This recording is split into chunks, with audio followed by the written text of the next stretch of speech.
मातरम मित्रों,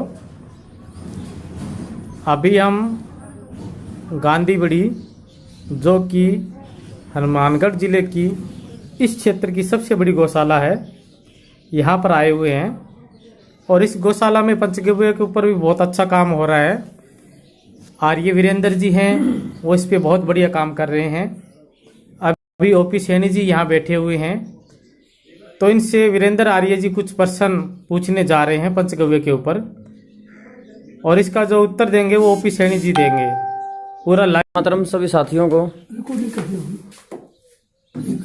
गोधाम गांधीबड़ी तहसील भादरा जिला हनुमानगढ़ राजस्थान में दिल्ली के सुप्रसिद्ध वैद्य ओपी सैनी जी का हार्दिक अभिनंदन, स्वागत है। वैद्य जी गौशाला में 1500 गौवंश की सेवा हो रही है और आम सामान्य जन के लिए, स्वास्थ्य के लिए पंचगव्य निर्मित औषधियों का निर्माण जो भी आप देख रहे हैं, ये कुछ गौशाला का प्रयास है। और इस गौशाला में बहुत सौभाग्यशाली मानता हूं मैं अपने आप को कि यहाँ राजीव दीक्षित जी गौशाला प्रांगण में पहुंचे हैं। और एक कड़ी और जुड़ गई कि सैनी जी भी यहाँ पहुंचे हैं।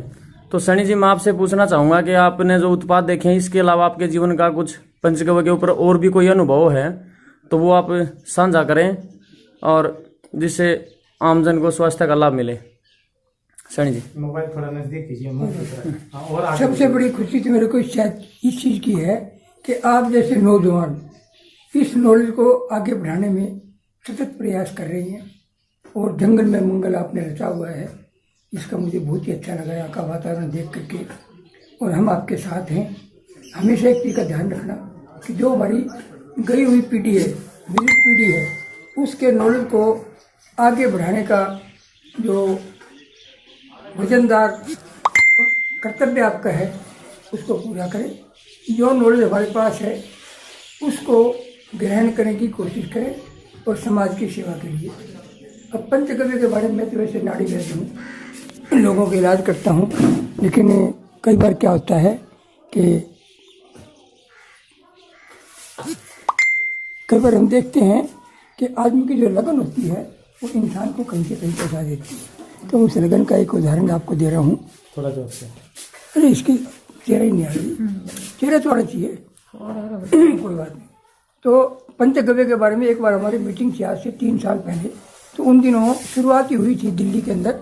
तो कुछ लोगों ने इतराज किया कि यार पेशाब तो सब मूत्र की था, गौमूत्र पिलाने तो बदबू आती है। तो हमने वहीं से अपना एक दिमाग लगाया कि इस बदबू को ख़त्म कैसे किया जाए। जैसे शुरू में जैनी लोग हैं, बनिए लोग हैं, कुछ लोग ऐसे जो लहसुन प्याज नहीं खाते, लेकिन अगर उनको लकवा मार जाता है तो लहसुन का खिलाना बहुत ज़रूरी है। अब उस लहसुन को देना, हमने एक जगह देखा, एक जगह था गार्लिक पर्ल, गार्लिक कहते हैं लहसुन को, पर्ल माने मोती। तो उसमें बदबू नहीं थी। हमने कहा यार ये बदबू कैसे जाए इसकी। अब कोई यहाँ इंडिया के अंदर तो कोई बता के राजी नहीं है, लेकिन मैं खुशकिस्मत था कि मुझे एक बुजुर्ग ने बताया, बेटे लहसुन की चटनी जब बनाते तो उसमें दही का पानी डालते, उसको बोलते तक्र। अगर तक्र डाल दोगे, तक्र में लहसुन को भिगो दोगे तो उसकी बदबू खत्म हो जाएगी, गुण वही रहेंगे उसके। तो फिर हमने कहा भी क्यों ना हम गाय के मूत्र का अर्क निकाल लें। अर्क निकालने से क्या होता है, एक तो प्योरेस्ट फॉर्म होती है गौमूत्र की, और उसके अंदर गुण सारे वही होते हैं। जैसे हम सौंफ का अर्क निकालते हैं और मकोए का अर्क निकालते हैं, कासने का अर्क निकालते हैं। तो अर्क जो होता है ना, वो हम किसी भी मरीज को जिसका पाचन शक्ति बिल्कुल कमज़ोर हो चुकी है उसको भी दे सकते हैं। तो गो अर्क में बड़ा देख के बड़ा मुझे अच्छा लगा कि गो अर्क इन्होंने पहले ही आपकी संस्था ने निकाला हुआ है। इसको कॉस्टिंग कम करने के लिए हम और नए नए तरीके आपको बताएंगे। अब मैं एक आपको तजुर्बा बता रहा हूँ कि कुछ लोग मेरे साथ जो है ना पंगा लेने के लिए आ जाते हैं, मजाक बनाने के लिए आते हैं, तो मुझे अच्छा लगता है। कई लोगों को मजाक करना अच्छा लगता है, तो सहने वाला भी तो चाहिए। मैं जो खेल खेलने वाला तो उनको कहता हूँ भाई भीड़ भी तो होनी चाहिए, तुम्हारा खेल देखने वाला भी तो होना चाहिए। तुम क्रिकेट खेल रहे हो जंगल में जाकर के, 20-30 आदमी ऐसे भी तो होने चाहिए, तुम किराए के लेके आओ ताकि तुम्हारी हौसला अफजाई वो कर सके कि भी खेल बड़ा अच्छा है, ठीक नहीं है, ये गलती करी, ये गलती की, ताकि तुम्हारे अंदर और इम्प्रूवमेंट हो। तो उसी चीज़ को देखते हुए ना हमने जब लोगों को बताया कि अगर गौमूत्र में प्रिजर्वेटिव डालोगे तो ये पॉइजन बन जाएगा। प्रिजर्वेटिव किसको कहते हैं वो मैं थोड़ा आपको एक्सप्लेन करने की कोशिश करता हूँ। एक सोडियम बेंजोएट होता है जो पेट्रोकेमिकल है। पेट्रोकेमिकल होता है वो केमिकल जो ना पेट्रोलियम से निकलता है। Sodium benzoate. उसमें क्या होता है, वो उसके अंदर प्रिजर्व करने की ताकत बहुत ज़्यादा होती है। मैं एक छोटा सा उदाहरण दूंगा, आप करके देखना, मेरी बात को देना, यकीन नहीं करना है। मैं सबसे एक ही बात कहता हूँ कि जो कुछ मैं बोल रहा हूँ उसका यकीन ना करो, करके देखो। आपसे एक छोटा सा सवाल पूछता हूँ कि मेरे को मान लो किसी ने जख्म कर दिया और उस पर नमक छिड़क दिया जाए तो मेरी क्या हालत होगी, या उस पेशेंट की क्या हालत होगी जिसके ऊपर नमक छिड़ गया? तो नेचुरली जवाब ये, वो तड़फेगा। लेकिन एक्सेप्शन ही लगी हुई है, अगर आप सेंधा नमक को छिड़केंगे तो वो उसको हील कर देगा। और सेंधा नमक की एक और खासियत है, इसको प्योर सोडियम क्लोराइड बोलते हैं। तो इसके अंदर जो ना, इसके पानी को ब्राइन वाटर बोलते हैं। ब्राइन वाटर में कोई भी मांस का टुकड़ा, जिंदा मांस का टुकड़ा डाल दोगे आप तो कभी गलेगा नहीं, सड़ेगा नहीं, मछली के अंदर बदबू नहीं आएगी। तो इस चीज़ को हम भूल जाते हैं। नमक जो है ना, वही नमक जो एक घाव को जलन पैदा कर रहा है, और सोडियम क्लोराइड की बजाय जो सेंधा नमक है, अगर उसको हम लगाएंगे तो वो उसको हील कर देगा। तो एक्सेप्शन को छोड़ करके जब हमने उनको बताया कि आप गोमूत्र का जो ना अर्क निकालें, तो इसका रिजल्ट बहुत अच्छा आया। मैं ये नहीं कहता इसका क्रेडिट मुझे दिया जाए, लेकिन अगर कहीं मीटिंग के अंदर कोई अच्छी बात होती है, उसको पढ़ना, गुनना, सुनना, ये तीन चीज लोग सुन तो लेते हैं, पढ़ भी लेते हैं, उसको गुनते नहीं है। तो मैं आपको आह्वान करता हूँ कि जो चीज़ मैं बोल रहा हूँ, मैं रिकॉर्डिंग जिस चीज़ की भी करा रहा हूँ, उसको आपको गुनना है, उसको देखना है, परखना है, उसके बाद मुझे रिजल्ट बताना, या अपने तक सीमित रख सको तो बहुत अच्छी बात है, औरों को बताओ। तो सबसे बड़ा मैंने एक प्रयोग करके देखा, 2 डॉक्टर मेरे पास है, मजाक उड़ाने के। हमारे हिसार के पास एक सोनीपत, छोटी साथ रोड है जी, रिश्तेदारी में थे। कल ही हमने आपका नाम बड़ा सुना है। मैं कहा जी मैं क्या करूं फिर? कहते मेरे एक लड़के को फूड एलर्जी है, व्हीट एलर्जी है। तो भाई वो क्या होती है? मैंने जानबूझ के पूछा।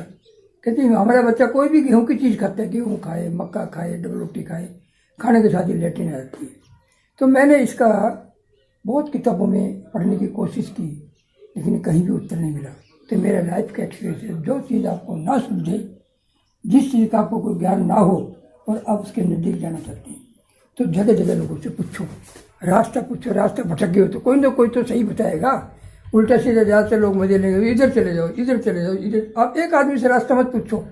और यही मेरा जो है ना वैद्यगिरी में सफल होने का सबसे बड़ा फार्मूला है कि मैं कोई भी बीमारी हो उसकी कंसल्टेशन करता हूँ, और कौन सी बीमारी के अंदर कौन सी चीज़ इसको सूट करेगी।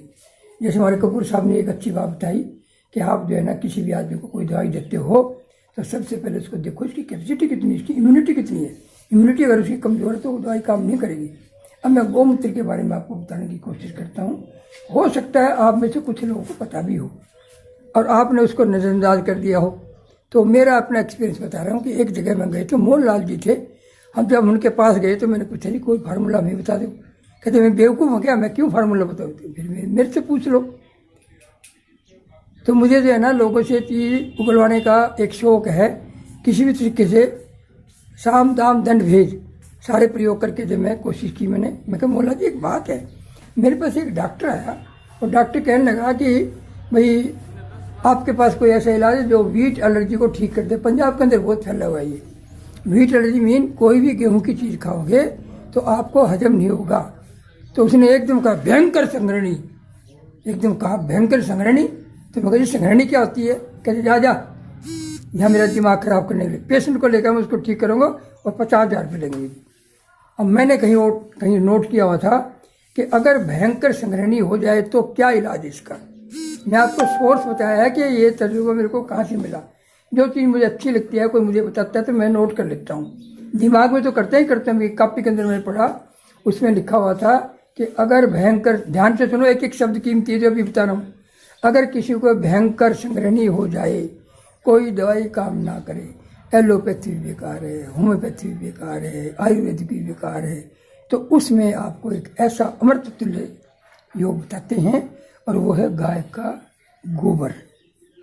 गाय के गोबर में कैसे, गाय के सामने गेहूं रख दो साबुत, और उस गेहूं को जब गाय खाएगी तो सारे अंदर फूल करके वो गेहूं जो है फूल करके गोबर में आ जाएगा। उसमें थोड़ी मेहनत करनी है। उस गोबर में से गेहूं का दाना अलग अलग कर लो, ना दो तो और भी अच्छा है ताकि उसका रस उसमें लगा रहे, या पड़ा रहने दो। साफ करके उस गेहूं को सुखा लो, सुखाने के बाद अगर उस गेहूं का दलिया खिलाया जाए ऐसे पेशेंट को जिसको भयंकर संग्रहणी है, कोई अनाज हजम नहीं कर सकता, अगर अनाज खा लेगा तो उसी टाइम लेट्रिन आ जाएगी, तो उसमें ये 100% कामयाब है।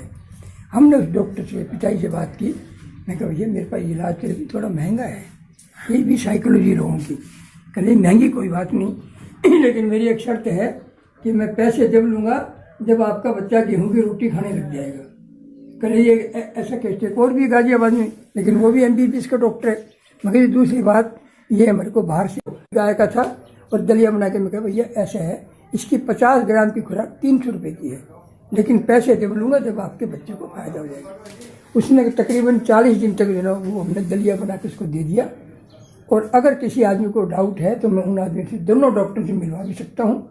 और आज तक मैंने उनको ये भेद नहीं बताया ये था क्या। आप लोगों को इस उम्मीद से बता रहा हूँ कि ताकि आप इसका प्रचार करें, गौ माता के महत्व को समझें, गौमूत्र की महिमा को जानें और असाध्य रोगों को ठीक करने के आपके अंदर सामर्थ्य हो जाए। आप ये प्रयोग करके देखें और औरों को बताएं। और जहाँ पैसा कमाना हो तो मेरे वाला फार्मूला अपनाएं भैया। इंडिया